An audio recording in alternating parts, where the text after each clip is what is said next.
There is a moment in Clubfoot treatment where the doctor looks at your child's foot and says, everything looks good. And every parent hears the medical version of angels singing. The foot is straight, the chart is happy, the orthopedic team is pleased. Somewhere, a tiny pair of boots and bar is sitting in a closet like a retired war criminal. And as a parent, you think, okay, we made it, which is completely understandable.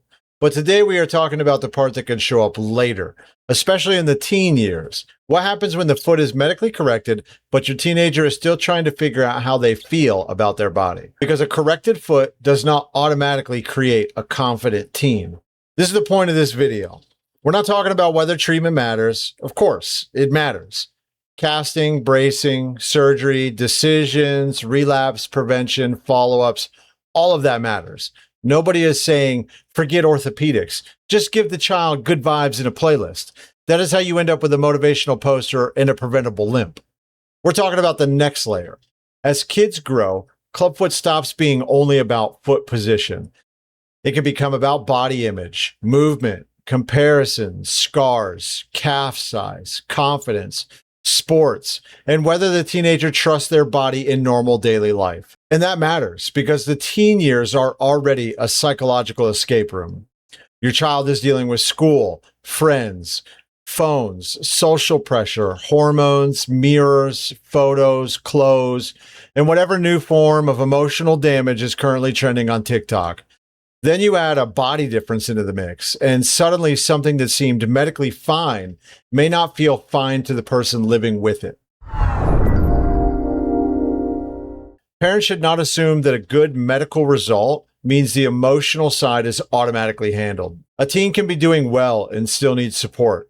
A teen can be active and still feel self-conscious. A teen can look confident in public and still hate the way they run, hide a scar, avoid certain clothes, or pretend something does not bother them because they do not want another adult staring at their leg like it's a home renovation project. That does not mean the outcome is bad. It means the outcome is human. This is where parents have to update the job description. When your child is little, your role is very practical. Keep the brace on, make the appointments, watch for relapse. Try not to lose your mind when a baby acts like a pair of orthopedic boots is a medieval punishment device. We get it.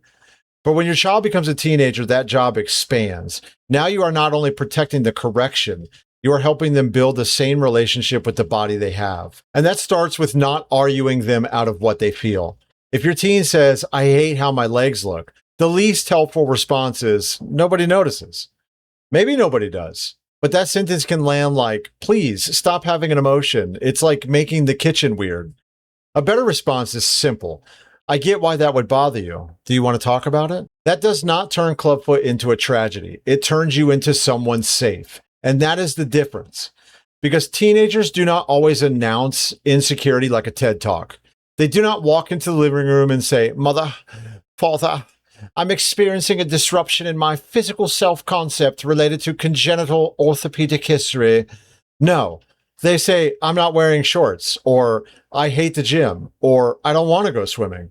Or they shut down when shoes, running, scars, or sports come up. And yes, sometimes teenagers avoid things because they're teenagers. A teenager can avoid a family activity because the air temperature was emotionally disrespectful.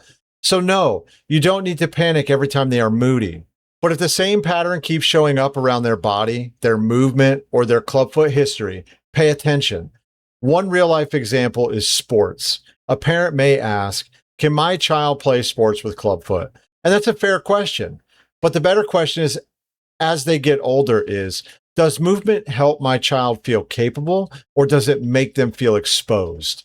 Because there's a big difference between a teen choosing not to play soccer because they genuinely don't like it, and a teen quitting because they are tired of being the kid who runs differently. That is not weakness. That is a kid trying to avoid embarrassment with the limited emotional toolbox teenagers are issued at birth, which apparently includes silence, sarcasm, and one hoodie.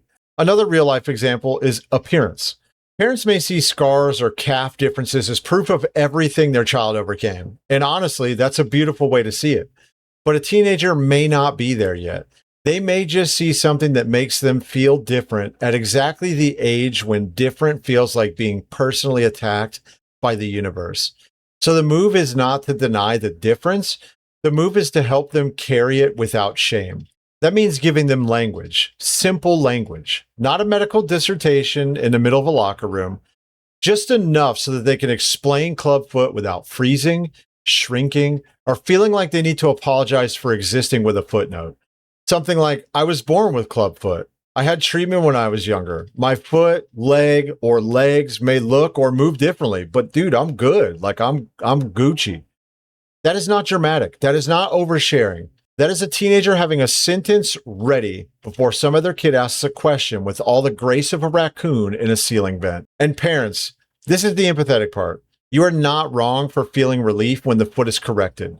You should feel relieved. You went through the appointments. You worried, you made decisions, you probably Googled things at 1 o'clock in the morning that should legally require adult supervision. You wanted your child to be okay, but okay gets bigger as they grow. At first, okay means corrected, then it means walking, then function, then confidence, self-image, activity, honesty, and knowing when something hurts physically or emotionally. That does not mean you have to hover over your teen like an emotional drone strike. It just means you keep the door open. Ask how they feel about their body. Take appearance concerns seriously. Encourage movement without turning it into a normality contest. Watch for avoidance that keeps repeating. And if anxiety, depression, body image distress, or withdrawal start showing up, bring in support early. That isn't overreacting. That's whole person care. Because Clubfoot is orthopedic, but living with Clubfoot is not only orthopedic, your child is not a foot attached to a Wi-Fi signal. They are a person. And the long-term goal is not just a straight foot.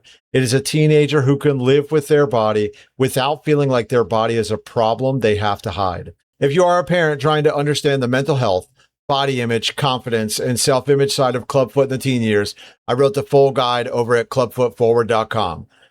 Head on over there, read the article, Clubfoot Teen Mental Health, What Parents Need to Know, because the finish line is not just a corrected foot. The real goal is helping your child grow into a body they understand, trust, and do not feel ashamed of. And if we can do that while surviving braces, shoes, gym class, teenage silence, and the emotional hostage negotiation known as buying shorts, we are doing something right.